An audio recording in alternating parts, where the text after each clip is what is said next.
So welcome to the next video. In this one right here, we're going to cover how to make this little white panel right here on the side of R2D2. So let's go ahead and start with a brand new group. Make it blue just to be a little different from everything else. And then we're going to create a brand new layer. So how are we going to achieve that? Kind of again using the same similar effects like we did last time. So let's go ahead and show you how we do that. So the first thing we want to do is create that little panel look. And so we have several options when it comes to do that. We can do it, for example, let's go ahead and make it right here. Take a selection.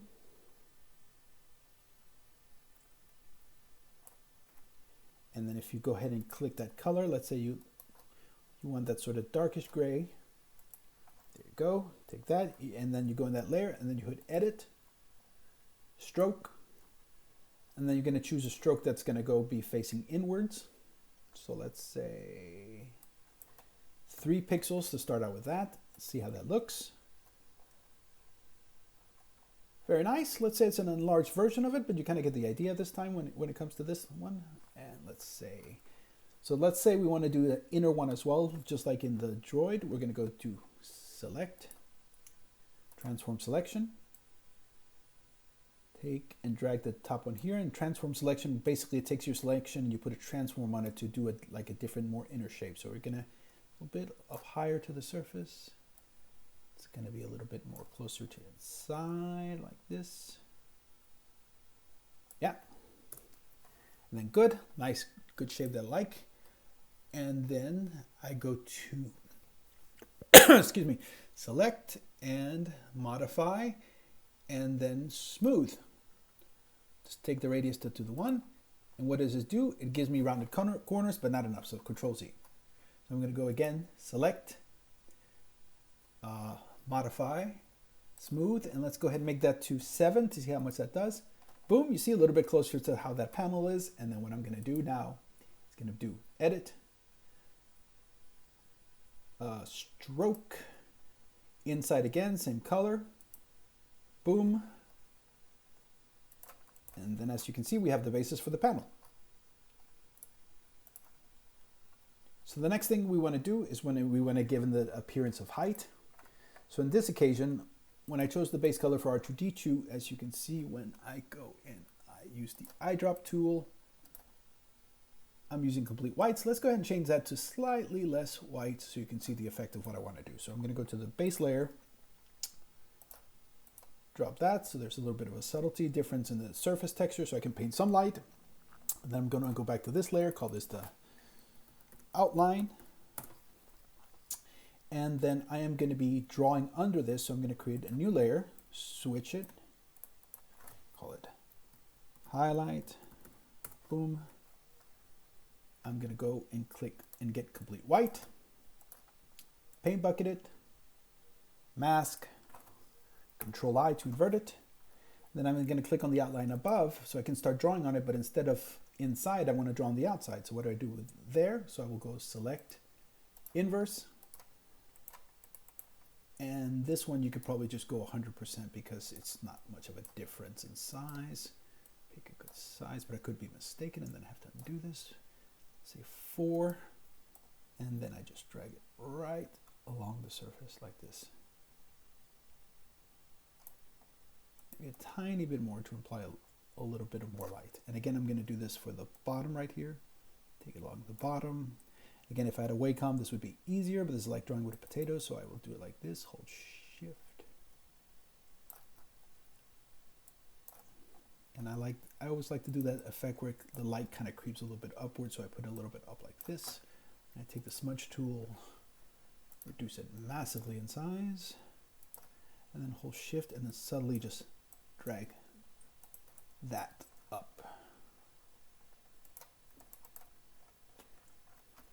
And then I want to go up here and make it look raised on these top elements. So I'll go to this one. I'm just going to capture light, Shift, across the surface a few times, on the corners, around the corners.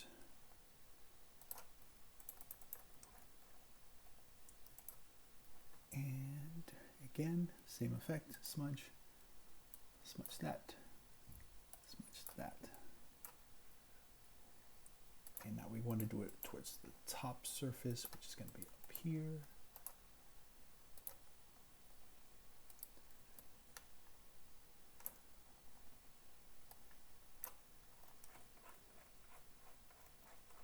And do it along the top of the surface one more time here.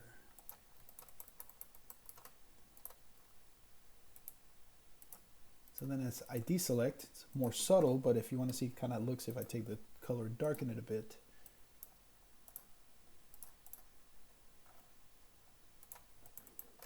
kind of gives you the idea what I'm shooting for. It kind of gives you a little panel, it gives a little bit of indent over it to give some sort of surface to as well. If you want to go a little bit further with this, we can just fake slightly bit more light running towards the center like you're looking at some sort of a metal surface. Let's go ahead and back to the top.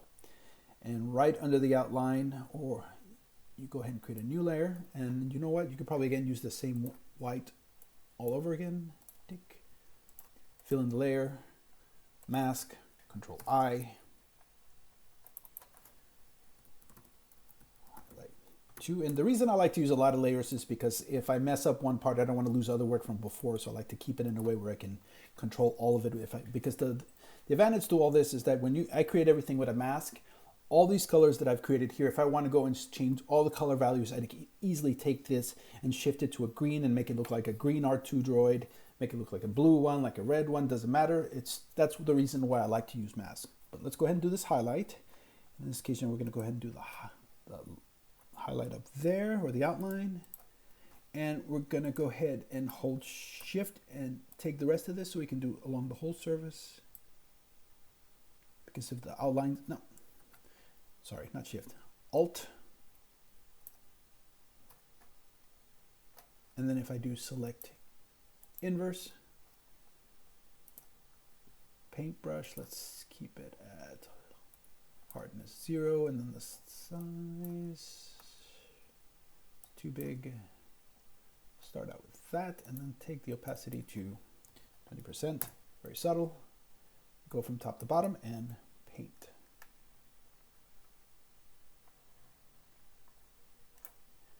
And then you take again the size of the brush, reduce that. Go down the center again, paint. Take the brush again one last time, a little bit smaller. A bit more than that. Down the middle and paint one last time. And if it's a little too sharp, for example, you can do, for example, filter, blur, Gaussian blur, and that'll take that and blur it a tiny bit more for you, so it's a little more subtle. So that is how I would make a panel like that. You could, of course, if you want to do something with the panel to make it look like a different tone of metal, I can show you what to do, for example. So now that the base color is that dark gray, we're going to go hit that light gray. We're going to take a dark one to give it a little bit of more roundation. So I'm going to create a brand new layer, stick it under everything else, call it darker highlight, Duke. And then how do I do this? You know what? I'm going to go ahead and deselect. And I'm just going to use the selection since this is such a clean shape like this to use. Boom. And, well, instead of doing a mask, just for the sake of laziness, this time I'll just do it with a brush stroke just to keep it simple. Size, what's the size? A little bit bigger than that. Yeah. A bit bigger than that. Go to the corner and then hold shift. 2 and 3.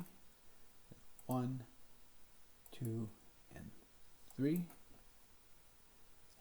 And if I want to make it darker than that, I will go ahead and twist the size of the brush again, go towards the corners.